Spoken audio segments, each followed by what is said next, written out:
तो हेलो वीर, तो आज हम लोग पढ़ने जा रहे हैं क्लास 10 का सबसे इम्पोर्टेंट चैप्टर। वो है कौन सा? वो है चैप्टर 4।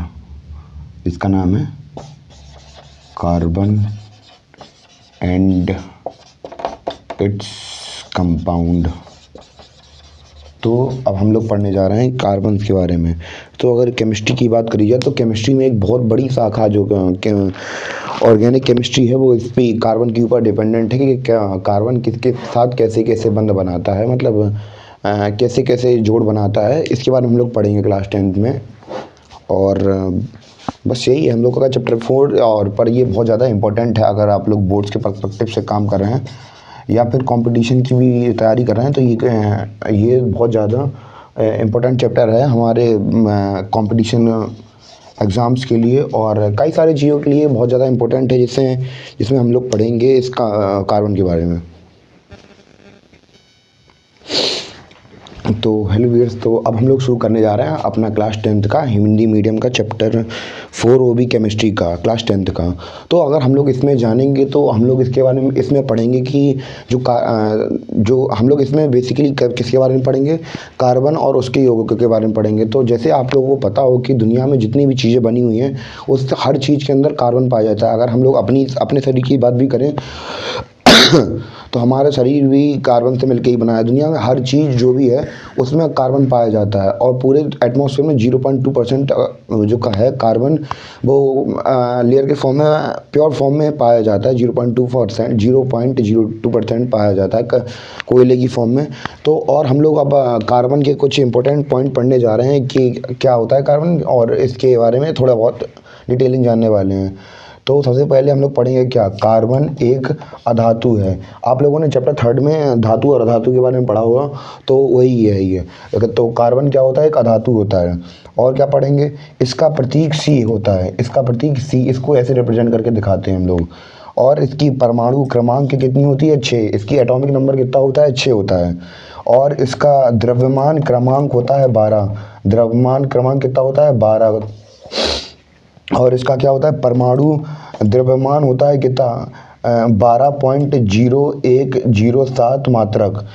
और इसका इलेक्ट्रॉनिक विन्यास कितना होता है, जैसे मैं अगर एटम के स्ट्रक्चर की बात करूं तो इलेक्ट्रॉन, ये उसकी नाभिक हो गई और ये उसके स्ट्रक्चर हो गया। तो पहली वाली नाभिक में 2 हो सकते हैं और दूसरी वाली में 8 हो सकते हैं, तो इसके 6 हैं। पहली वाली में 2 हैं और दूसरी वाली जो लेयर है उसमें कितने, 4 हैं इसके।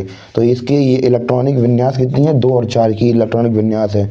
और इसकी संयोजकता कितनी है, ये 4 है। तो आप लोग जब तक ये नोट कर लीजिए।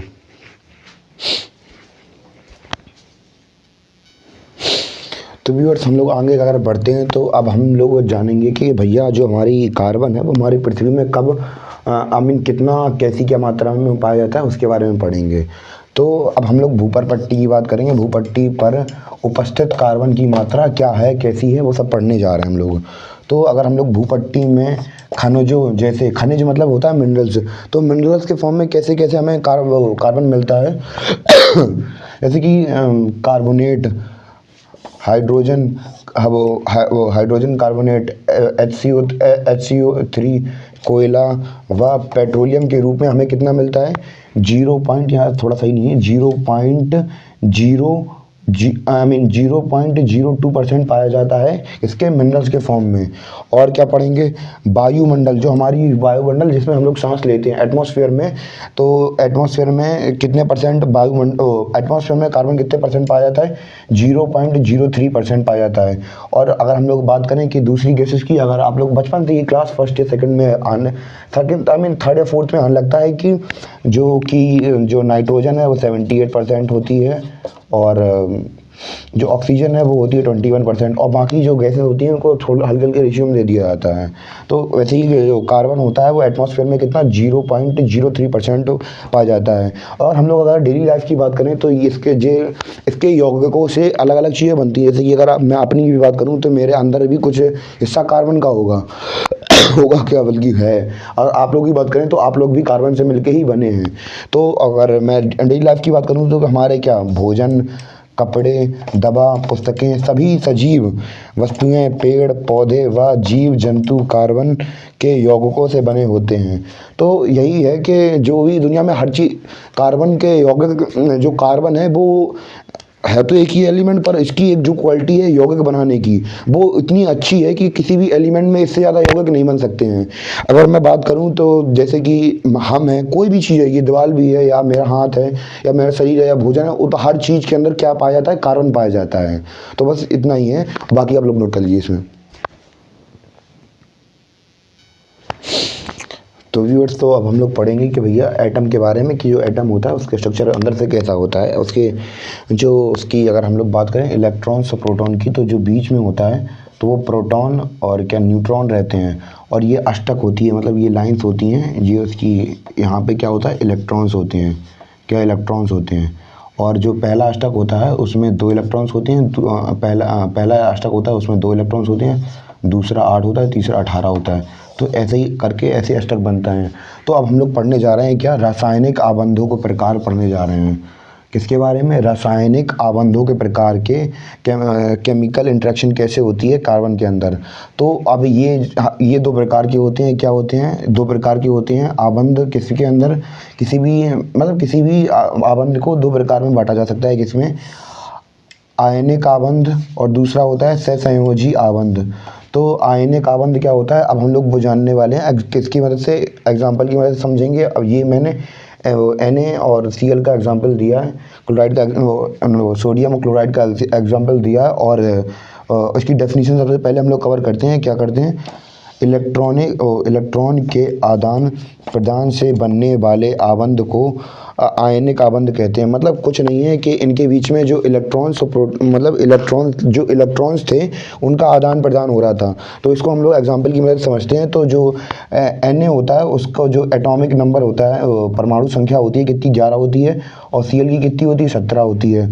तो इसका अगर हम इलेक्ट्रॉनिक कॉन्फ़िगरेशन मतलब परमाणु का इलेक्ट्रॉनिक कॉन्फ़िगरेशन कराएंगे तो हम लोग देखेंगे जो इसका पहला अष्टक होता है उसमें 2 इलेक्ट्रॉन होते हैं, तीसरे में 8 होते हैं, और ये चौथे में कितना होता है, तीसरे जो लाइन है उसमें 1 होता है।